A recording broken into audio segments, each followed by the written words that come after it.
বলিউড অভিনেতা সালমান খানকে হত্যার ছক কষছে বিষ্ণই গ্যাং।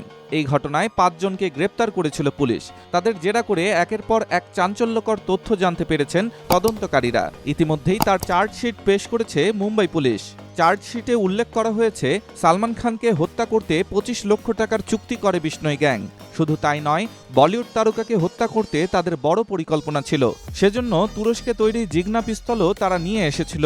তাদের পরিকল্পনা ছিল, সিধু মুসেওয়ালাকে তারা যে বন্দুক দিয়ে হত্যা করেছে সেই বন্দুক দিয়েই সালমান খানকে হত্যা করা হবে। ধৃত এক অভিযুক্ত পুলিশে জেরায় জানিয়েছে, তারা অস্ত্র পাচারকারীর সঙ্গে M16, AK-47, AK-92 রাইফেল কেনার জন্য যোগাযোগ করেছিল।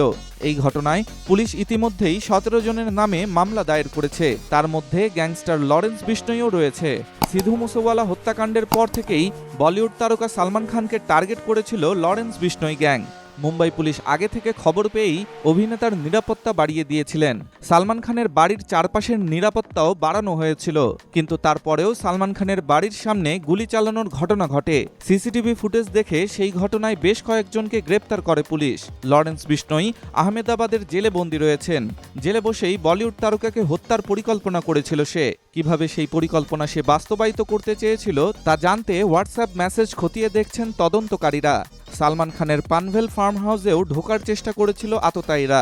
বান্দ্রায় বাড়ির সামনে গুলি চালানোর আগে সেখানেও রেকি করে গিয়েছিল তারা। নজর রাখা হচ্ছিল অভিনেতার গতিবিধির উপরেও। কখন অভিনেতা বাড়ি থেকে বেরোচ্ছেন, কবে কবে তিনি ফার্ম হাউসে যান, সেসব নিয়ে আগে থেকে খোঁজ খবর করেছিল তারা।